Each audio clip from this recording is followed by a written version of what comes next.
Kabanata 61. Kung tutuusin, sa simula pa lang, hindi lang gusto ni Alexander na balewalain si Milton. Una sa lahat, kung lumitaw si Milton bilang isang adjutant, hindi siya kwalipikadong makipag-usap kay Alexander. Pangalawa, sa dami ng mga kaklase sa paligid, ayaw ni Alexander na i-pressure ang lahat. Kung hindi, masisira ang reunion na ito. Kaya lang sa hindi inaasahang pagkakataon ay kinailangan ni Milton na makipagkompetensya kay Greg. Kaya naman, hindi nag-isip si Alexander na pumasok at turuan si Milton kung paano kumilos.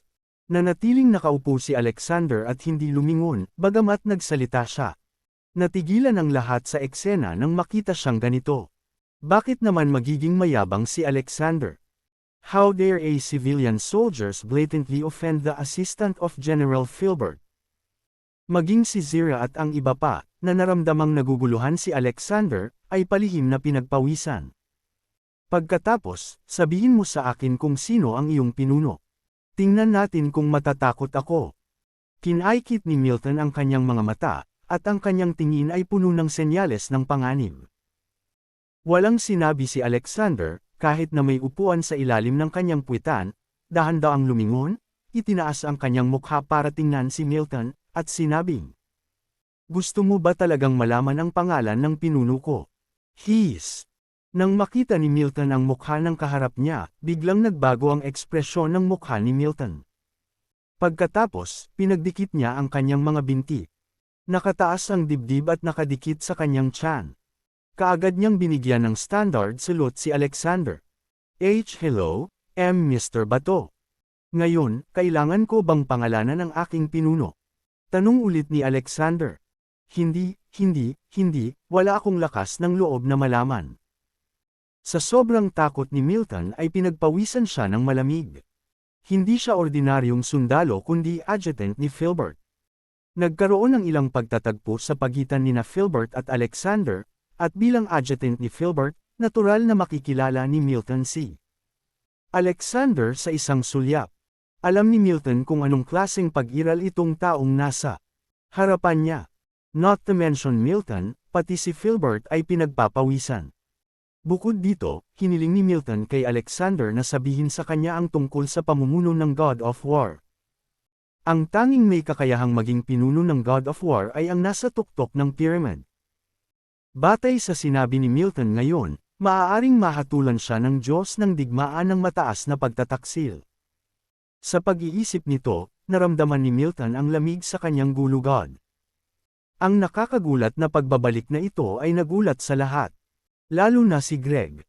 Paulit-ulit na sinampal ni Alexander sa mukha, inilagay ni Greg ang lahat ng kanyang pag-asa kay Milton. Akala ni Greg ay siguradong panalo ang sitwasyon ngunit hindi niya akalain na si Milton, na may mataas na katayuan sa kanyang mga mata, ay kailangang sumaludo. Nang may paggalang kay Alexander, at natakot pa nga hanggang sa pagpawisan ng malamig. Gaano dapat kitikot ang pagkakakilanlan ni Alexander? Sa sandaling ito, hindi lang si Ingram ang nagulat, maging si Zira ay hindi maiwasang isipin na ang Jupiter Restaurant ay wala kay Alexander. Sa gayong kakila-kilabot na pagkakakilanlan, ang buong Sunset Harbor ay kailangang pagsilbihan siyang mag-isa. Kagabi, sumabay lang si Alexander sa mga sinabi niya at nag-low-key lang. At mas humahanga si Valerie kay Alexander. Lahat pala ng lalaking hinahangaan niya ay magagaling. Ang batang Rick tulad ni Greg ay hindi kasing galing ni Alexander noong siya ay isang estudyante. Pumasok si Greg sa lipunan. At naisip na maaari niyang ibaluktot ang mga patakaran sa akumulasyon ng tagumpay ng kanyang ama. Ngunit ipinakita ni Alexander sa lahat na ginto pa rin ang ginto kahit maalikabok. Kahit ilang beses masunog ang tile, hindi ito maaaring maging ginto. Dapat alam na alam mo sa puso mo kung anong krimen ang ginawa mo. Bumalik ka sa hukbo at aminin kaagad ang iyong krimen. Kung ang sinuman ay may anumang pagtutol, hawakan din siya para sa akin. Dahan-daang nagsalita si Alexander. Kabanata 62. Nagulat si Milton. Gaya nga ng kasabihan, bago mo bugbugin ang aso, alamin mo muna ang pangalan ng kanyang amo. Nais ni Alexander na parusahan si Milton ng walang kinikilingan, na nangangahulugang hindi iginalang ni Alexander si Major General.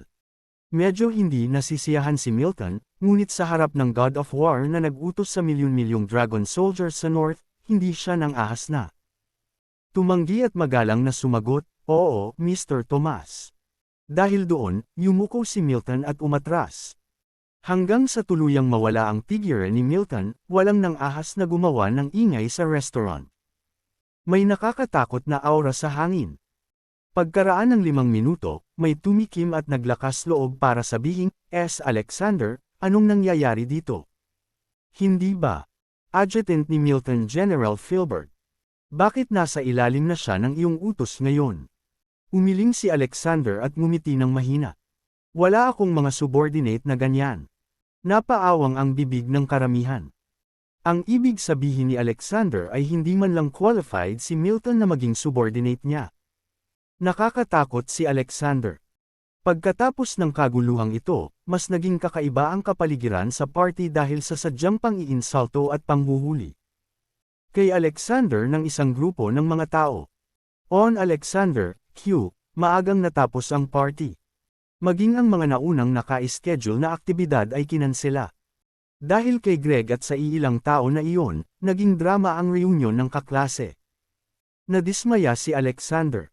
Gayunpaman, ang tanging bagay na naramdaman niyang gumaan ay ang nakilala niya ang kanyang kaklase sa high school, si Ingram. Bukod dito, si Ingram ay kasing totoo pa rin niya noon. Para naman kay Val-Iri, binigyan niya ng hindi maipaliwanag na pakiramdam si Alexander. Pagkatapos ng 6 na taon, mukhang interesado pa rin si Val-Iri kay Alexander. Pero may Yulia at Micah na si Alexander. Ordinaryong kaklase lang ang nakakasama niya si Val-Iri at umaasa na wala ng hindi pagkakaunawaan mamaya. Pagkatapos magpaalam sa lahat, sabay na naglakad sina Alexander, Ingram at Val-Iri patungo sa gate ng Peach Blossom Stream. Hindi nagtagal, tumunog ang telepono ni Ingram. Naglakad siya sa gilid at saka nagmamadaling umalis. Ngayon, si Alexander at Val-Iri na lang ang naiwan na magkatabi sa paglalakad. Biglang nakaramdam ng awkward si Alexander. On the contrary, Val-Iri said graciously, "Alexander, nag-aral ako ng vocal music noong college, at ngayon trainee na ako sa Star Entertainment. Magsasagawa ang kumpanya ng isang konsyerto sa Cloudtopia ngayong katapusan ng linggo. Opisyal kong iaanunsyo ang aking debut bilang isang artista, at ang araw na iyon ay napakahalaga sa akin. Pwede mo ba akong suportahan?"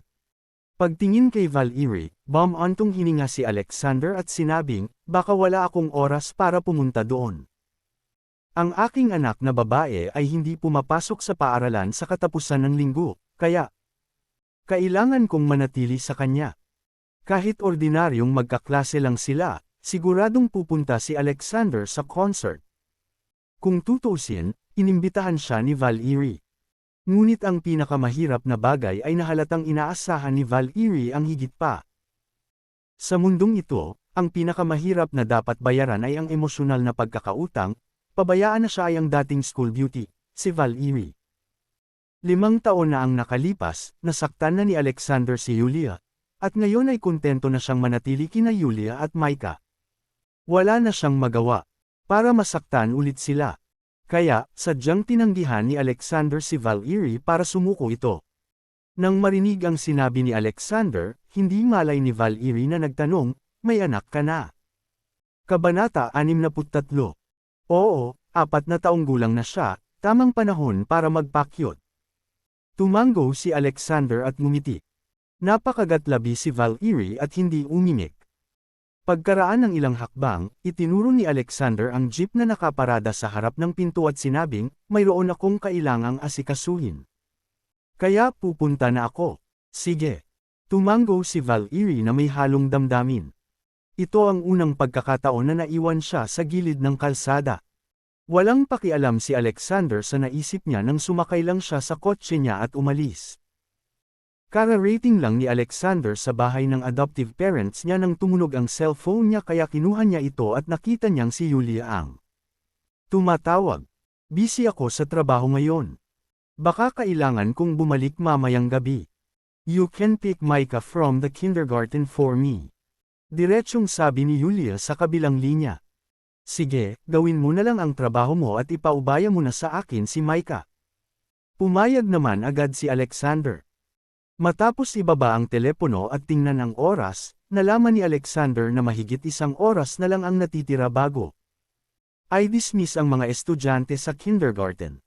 Matapos mag-isip, tumalikod si Alexander at bumalik sa sasakyan.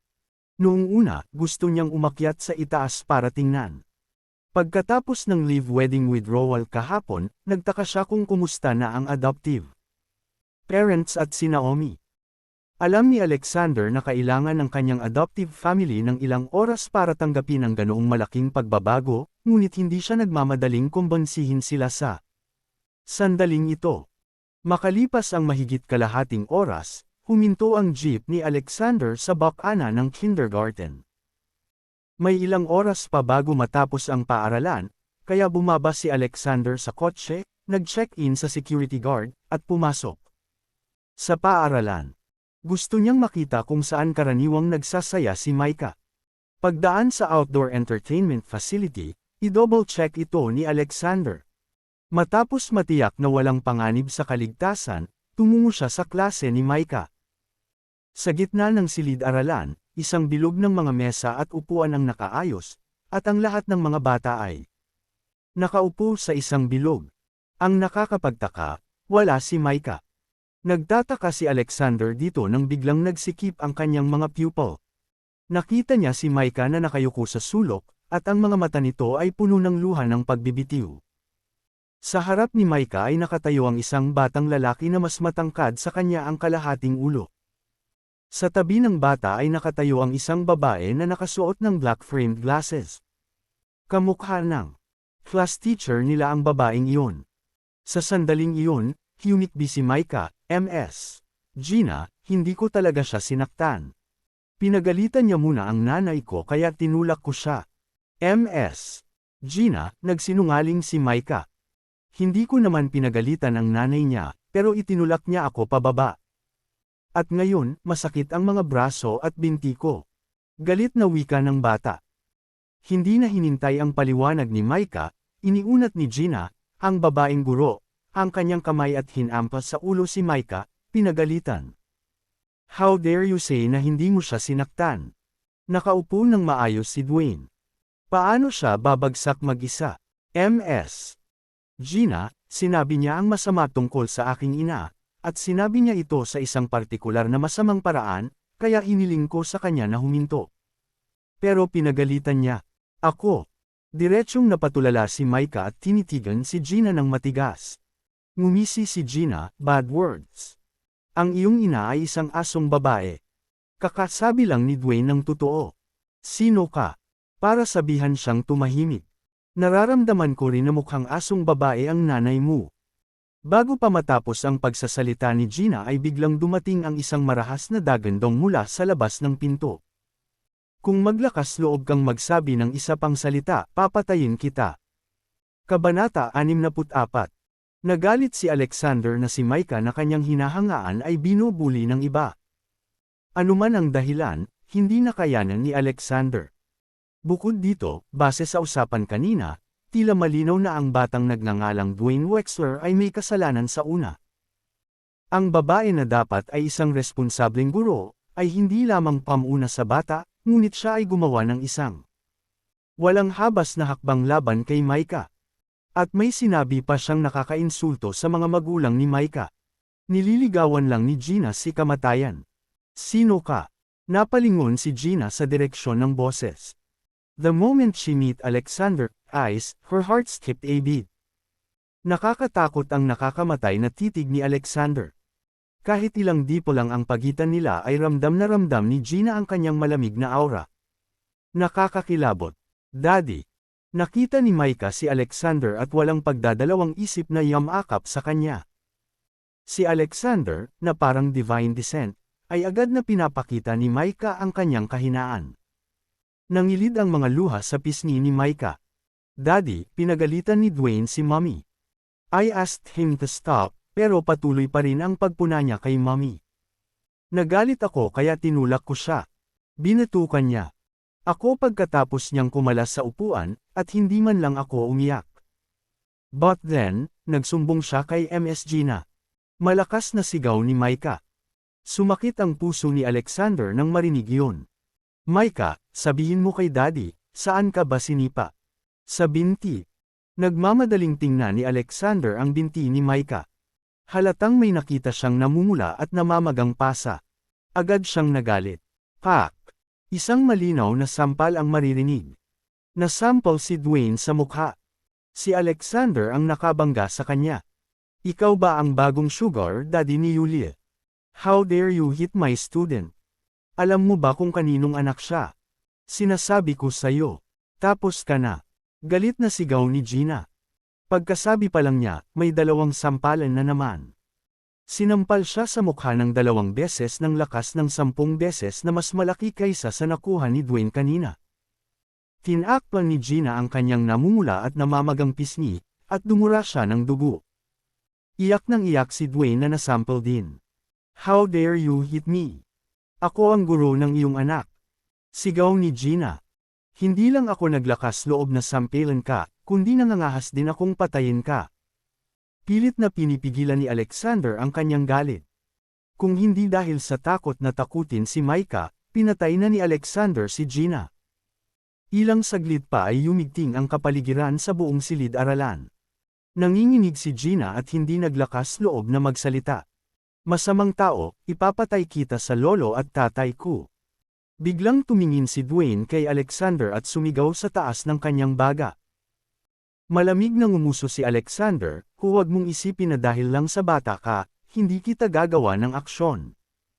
Ang sinumang maglakas loob na mang-aapi sa aking anak ay dapat magbayad ng halaga. Kung patuloy kang mayabang, sasampalin kita ulit. Natigilan si Dwayne at biglang sumigaw, My father is Christopher Wexler, and my grandfather is Theo Wexler. Maghihiganti sila. Para sa akin. Ngumisi si Alexander, Theo. So galing ka sa Wexler family, ha? Bumalik ka at sabihin sa kanila na kailangan nilang pumunta sa kindergarten. Bukas at humingi ng tawad sa aking anak, o kung hindi, huwag mo akong sisihin sa pagiging masyadong matigas sa kanila. Kabanata 65. Ang pamilya Wexler, bukod kay Nicholas, ang kanilang anak ay magaling ding mangbuli sa mahihina. Mukhang may problema sa ugali ang pamilya Wexler. Walang pakialam si Alexander na pumasok para turuan sila kung paano kumilos. Ngunit si Micah sa mga bisig ni Alexander ay biglang pinunasan ang kanyang mga luha at sinabing, Daddy, ayokong makipag-away ka sa iba, kaya iuwi mo na ako. Si Alexander, na sa una ay galit, ay agad na pinalambot ang kanyang tono. Hinaplos niya ang ulo ni Micah at sinabing, Sige, hindi lalaban si Daddy. Iuuwi na kita. Pagkasabi noon ay hindi na muling nilingon ni Alexander sina Dwayne at Gina, hawak-hawak si Micah na handa nang umalis. Maya-maya lang, may lumabas na babae sa pintuan. Ang babaeng iyon ay nasa early 20s na may magagandang katangian sa mukha. Ngunit ang mabigat na makeup ay nagmukhang kakaiba sa kanya. Kahit na nakasuot siya ng mga branded na damit. Sino ka? How dare you make the Wexler family apologize to your daughter? Napaungol ang babae sa galit. Biglang tuwang-tuwa si Dwayne na nakatikip ang mukha at nakayuko sa sulok, Mommy. 10 beses akong sinampal ng tatay ni Micah. Namamaga lahat ng mukha ko. Bilasan mo at may pumatay sa kanya para ipaghiganti kami ni Ms. Gina. Nang makita ni Gina ang kanyang backer na paparating, sa wakas ay nakakuha siya ng lakas ng loob na sabihin ng malakas, Julia, nandito ka na sa wakas. Para mabigyan ng hustisya si Dwayne, sinampal ako ng toy boy na ito sa mukha.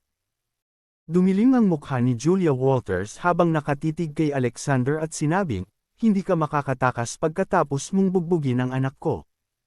Hindi yun madali. Ano ang gusto mong gawin? Gusto mo ba akong tigilan? Ngumisi si Alexander. Putulin mo ang isang daliri at pagkatapos ay aminin mo na hindi mo naiintindihan ang anak ko at si Ms. Gina, at ililibre kita. Kung hindi, kukunin ko ang buhay mo at ng mura mong anak. Mayabang na wika ni Julia. Kailangan ko ba ang iyong kapatawaran? Malamig na ungol ni Alexander, ibinaba si Micah, saka naglakad papunta sa dingding at iniunat ang dalawang daliri. Sa marahang pisil, binuhat niya si Dwayne. Di ba sabi mo sinampal kita ng 10 beses? Isang beses lang kita sinampal, ngayon sasampalin pa kita ng 9 na beses ayon sa gusto mo. Pak! Pak! Sinampal ng 9 na beses ang mukha ni Dwayne. 9 na beses na sunod-sunod na walang tigil. Nahihilo si Dwayne. Gayunpaman, ginamit lang ni Alexander ang kaunting lakas niya. Bastos! How dare you make a move on my son? Sisiguraduhin kong papatayin ka ng asawa ko.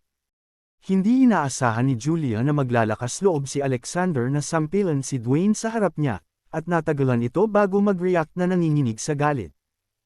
Ngumisi si Alexander, ibinaba si Dwayne at naglakad papunta sa kanya. Agad na naramdaman ni Julia ang isang pahiwatig ng panganib at umatras ng 2 hakbang, pinilit ang sarili na manatiling kalmado at sinabing, ano ang gusto mo? Gusto mo bang makamove on ako? 3 hakbang pa si Alexander at sinabi sa malamig na boses, how dare you threaten na puputulan mo ang daliri ko? Ipapaalam ko sa iyo kung ano ang pakiramdam ng isang sirang daliri. Sa sumunod na sandali, nakita ni Julia na gumalaw si Alexander, na sinundan ng matinding pananakit ng kanyang kanang hinlalaki. Nang iangat niya ang kanyang kamay, biglang namutla ang kanyang mukha, at bumagsak siya sa lupa. Kabanata 66. Tumangala si Gina, at ang kanyang ekspresyon ay nagbago ng husto. Ang hinlalaki ni Julia, sa isang baluktot na posisyon, ay nakasabit sa itaas ng kanyang palad. Nakuha ito mula sa loob ng laman. Siyempre, ito ay hindi sapat na nakakatakot. Ang mas nakakatakot ay hindi man lang nakita ni Gina kung paano tumama si Alexander. Bukod dito, si Gina ay manugang ng pamilya Wexler. Si Alexander ay sugar daddy lang ni Julia. How dare he make a move laban sa manugang ng pamilya Wexler? Pakiramdam ni Gina ay wala na siyang susuporta sa kanya. Sa sobrang takot niya ay nanghina ang kanyang mga paa, at bumagsak siya sa lupa. Tumingin si Alexander kay Gina at malamig na sabi, kung hindi dahil sa presensya ni Micah, lahat ng kasinungalingan na sinabi mo ay natupad ko. Ito ang makukuha mo sa pambubuli sa anak ko. Nang marinig iyon ni Gina ay agad siyang natakot. Ngayon, sa wakas ay naunawaan niya na si Alexander ay talagang nagkaroon ng lakas ng loob na kitilin ang kanyang buhay. Hindi na nag-abalang kausapin pa sila ni Alexander at lumabas na ng classroom na kalong-kalong si Micah. Pag-uwi niya, hinayaan niyang manood ng cartoon si Micah habang nagluluto siya ng ilang simpleng lutong bahay. Makalipas ang mahigit kalahating oras, natapos na siyang magluto at maghain ng mga pinggan. Hindi na makapaghintay si Micah na umakyat sa upuan, nakatingin sa pagkain sa mesa at naglalaway. Micah, nag-o-overtime si Mommy ngayon, kaya baka hindi pa siya makabalik. Kung ikaw ay nagugutom, kumain ka muna. Hihintayin na lang siya ni Daddy. Hinaplos ni Alexander ang buhok ni Micah at nagsalita. Medyo naantig si Micah pero kalaunan ay mariing sinabi, ayoko kumain mag-isa. Gusto kong hintayin si Mommy at Daddy na magkasama. Pagkatapos, tatawagan ko si Mommy at tatanungin ko siya kung kailan siya uuwi. With that, kinuha ni Alexander ang phone niya at tinawagan si Julia. Gayunpaman, naka-off ang telepono ni Julia. Natarante si Alexander ngunit hindi niya ito masyadong inisip. Marahil ay abala si Julia sa isang pulong, at ang kanyang telepono ay naubusan ng baterya.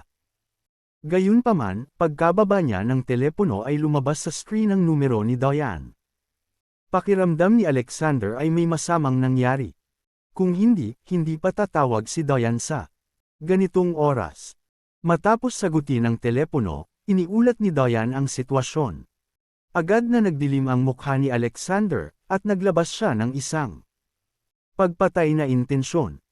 Pagkababa ng telepono ay mabilis na pinunasan ni Alexander ang mukha at saka ngumiti kay Micah. Micah, nakainom ng alak si Mommy at hindi marunong magmaneho, kaya sesunduan ko na siya. Manatili ka sa bahay at manood ng TV sandali, okay? Sige.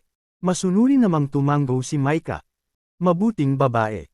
Lalabas ako dala ang susi ng bahay, at kung may mag-doorbell mamaya, kahit anong sabihin niya, hindi mo mabubuksan ang pinto, okay. Medyo nabahala si Alexander at same time na pinayuhan. Tumanggo ulit si Micah. Daddy, tinuruan din ako ni mommy niyan. Kaya, hindi ko bubuksan ang pinto para sa mga masasamang tao. Sige, hintayin mo kami ni mommy sa bahay. With that, nagmamadaling lumabas si Alexander. Pagkasara pa lang ng pinto ng seguridad ay nagmamadaling lumabas si Alexander sa sobrang galit. How dare you kidnapin ang babae ko? 8. Kabanata 68. Bumilis ang tibok ng puso ni Yulia, at sumigaw siya, Nicholas, hindi ko inaasahan na magiging ganoon ka pala tao. Nakalimutan mo na ba na? Minsan ang tatay ko ay nagmamahal sa iyo. Gayunpaman, siya ay nadroga. Kaya ang sigaw niya ay napakababa ng boses kahit buong lakas niyang sumigaw. Nang marinig ang sinabi ni Yulia, umungal si Nicholas, ano ang silbi ng mataas na tingin niya sa akin? Hindi mo ako hinayaang matulog sa iyo. Matagal na kitang hinahabol, at malapit na akong magtagumpay. Pero nung sumulpot si Alexander, iniwan mo na ako. Magiging masaya ka ba? Kung mangyari ito sa iyo. Ikaw. Huwag kang magulo, o tatawag ako ng pulis. Si Nicholas ay baliw, at si Yulia ay nagpanik. Tumawag ng pulis. Haha. Bumangon ka kung kaya mo, at maaari kang tumawag ng pulis. Biglang tumayo si Nicholas, casual na kinuha ang bote ng alak sa coffee table at uminom ng malaking sip-sip ng alak. Nakikita mo ba ang kamera sa sulok? Handa na ako, at gagawin ko ang bagay na iyon sa iyo sa 1 minuto. Kung maglakas loob kang tumawag ng pulis pagkatapos. Ipopost ko ang video sa internet at hayaang makita ng lahat ang hitsura mo sa ilalim ko. Parang pervert si Nicholas habang nagsasalita. Ikaw. Huwag ka nang lalapit. Napasigaw si Yulia, ngunit napakahina ng kanyang volume. Natuwa si Nicholas nang makita siyang nahihirapan. Alam ko na ngayon na kahit na ang pinakamagandang babae ay mga asong babae, kasama ka. Loyal ka kay Alexander. Nasakop ka na yata niya. Sa kama, di ba? Ngayon, ipakikita ko sa iyo kung gaano ako kalalaki. Habang nagsasalita si Nicholas ay hinubad niya ang kanyang damit. Nang tanging underwear na lang ang natira sa katawan niya, bigla na lang siyang sumugod kay Yulia. Umalis ka. Huwag mo akong hawakan. Malaki ang pagbabago sa ekspresyon ni Yulia, at gusto niyang itulak si Nicholas, ngunit wala siyang lakas. Ngumiti si Nicholas at sinabing, scream. Lalong sumigaw. Ang lakas ng sigaw mo, mas nasasabik ako. Wala kang kahihiyan. Desperado na nagpumiglas si Yulia, ngunit hindi pa rin siya makawala. Biglang sinabi ni Nicholas sa malamig na boses, papayo ko sa iyo na maging masunurin. Imbes na magsayang ng lakas dito, bakit hindi ka na lang humiga? At I enjoy ang layaw ko. Sa sumunod na sandali, sinimulan ni Nicholas na punatan ang damit ni Yulia. Si Yulia ay unti-unting nawalan ng pag-asa, nakatitig sa kisame na may maputlang mukha. Sa sandaling ito, naiisip niya si Alexander. Kung nandito lang si Alexander, kasalanan ba niya na maganda siya? 5 taon na ang nakalipas, naranasan na niya ang parehong bagay. At ngayon, muli niyang naranasan ang kahihiyan at hinanakit. Ang isang beses ay hindi sapat tulad ng nangyari muli. Bakit kailangang maging napakalupit ng buhay sa kanya? Kung dahil lang sa sobrang gandang binigay sa kanya, mas gugustuhin na lang niyang hindi ito gusto.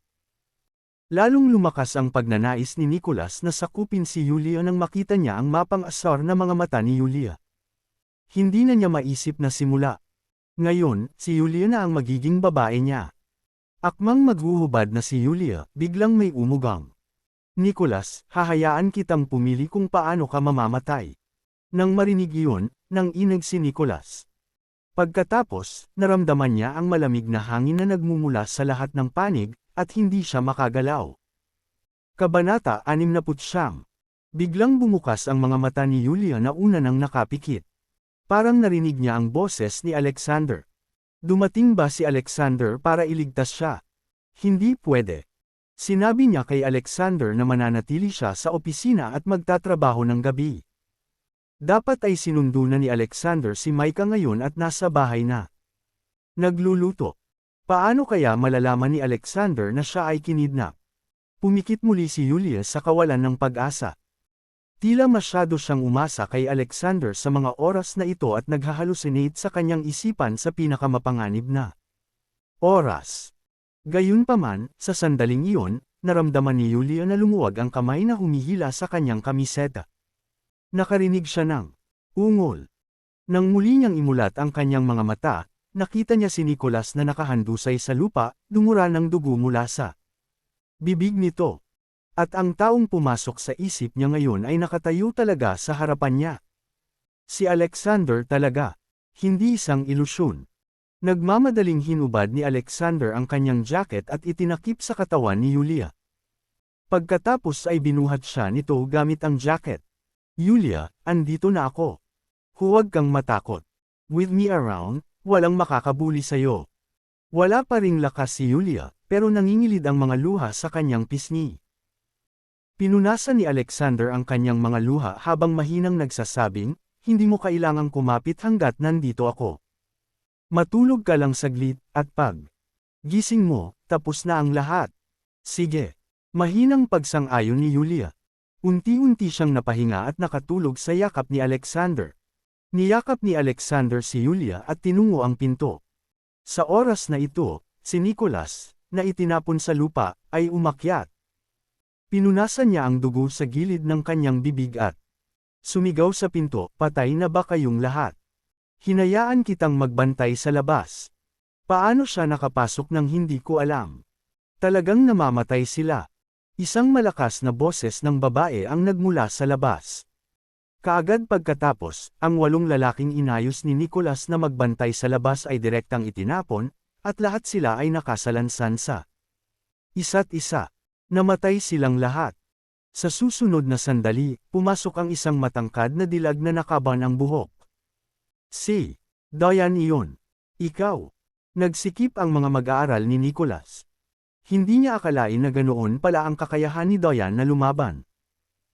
Ang hindi inaasahan ay ang isang makapangyarihang babae ay hindi lamang nasangkot kay Alexander, ngunit sumama pa kay Alexander upang iligtas si Yulia.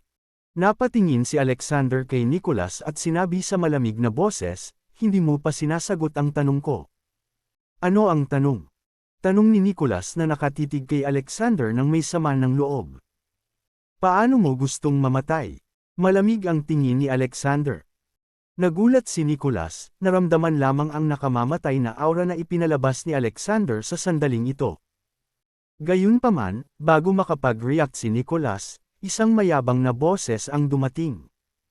Sino ang nang-ahas na gumawa ng gulo sa aking lugar?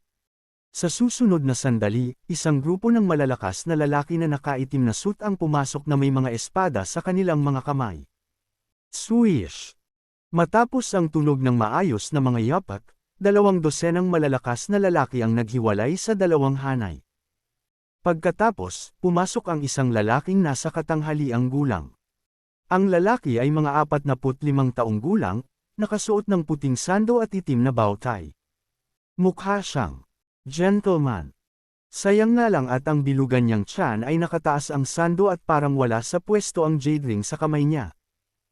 Ang taong ito ay walang iba kundi si Homer, na ang buong pangalan ay Homer McGee, nakausap lang nina Ivan at Harry.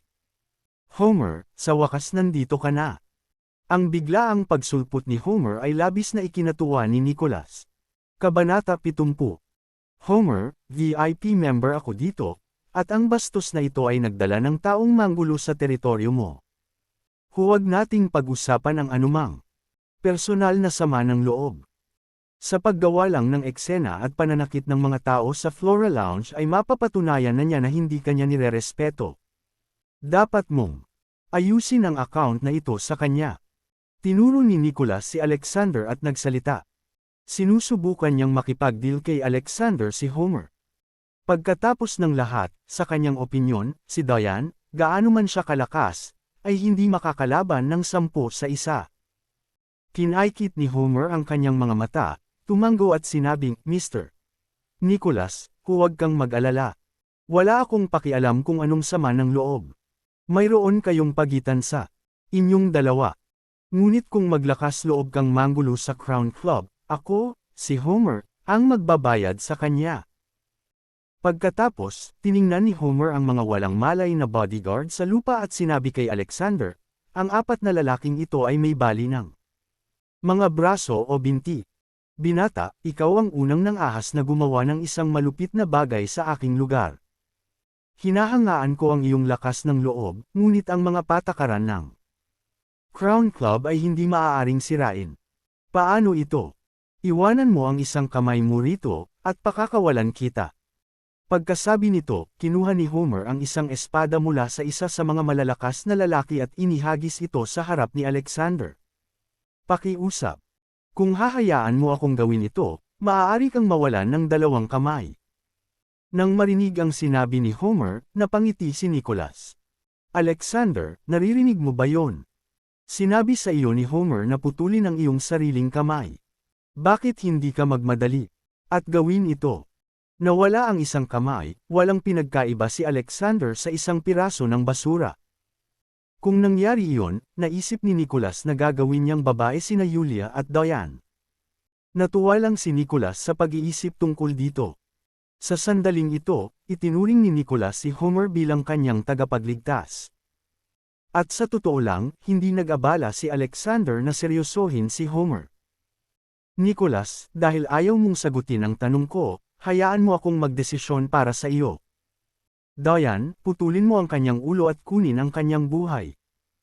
Si Alexander, na isa ng ama, ay hindi gustong pumatay ng sinuman.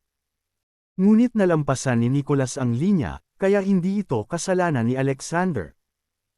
Nang matapos magsalita si Alexander ay tiningnan niya si Julia sa kanyang mga bisig, sa kahinigpitan ng pagkakayakap. At dir-diretsyong naglakad patungo sa pinto. Kung ano ang naging reaksyon ni Homer, wala siyang pakialam kahit kaunti. Ang mga malalakas na lalaki sa magkabilang panig ay tumingin kay Alexander at naisip na siya ay isang tanga. Ngumisi si Nicholas sa kanyang puso. Gusto ni Alexander ang kanyang ulo. Hindi magagawa ni Alexander kahit may lakas siya ng loob. Kahit maglakas loob si Diane, siguradong hindi ito papayag si Homer sa sarili niyang teritoryo. Inisip ba talaga ni Diane at Alexander na para lang sa palabas ang mga manlalaban ng Crown Club? Kaya lang, biglang tumawa si Homer. Akala ko mayabang ka na para masaktan ang 8 tao sa lupa. Hindi ko. Akalain na maglalakas loob kang magsabi ng mga ganyang salita nang hindi mo alam ang kahihinatnan. Dahil ayaw mong makinig sa payo ko. Huwag mo akong sisihin sa pagiging masungit. Guys, hold him down. Bagamat nakangiti si Homer, alam ng mga taong pamilyar sa kanya na kung gaano siya nagagalit, mas lalo niyang pinapalaki ang kanyang ngiti. Sa sandaling ito, siya ay galit. Walang nang ahas na huwag pansinin si Homer. Ang gayong mayabang na tao tulad ni Alexander ay hindi dapat madaling patawarin. Gayunpaman, bago pa man matapos magsalita si Homer ay bigla siyang nanginig, at agad na napawi ang kanyang ngiti. Lumitaw si Diane sa harap ni Nicholas sa bilis ng kidlat. Pagkatapos, tulad ng isang panlilinlang, hinugot niya ang dragon dagger at iniwagayway ito sa isang makinis na galaw. Paf! Tumalsik ang dugo sa hangin. At isang malaking ulo ang lumipad palabas.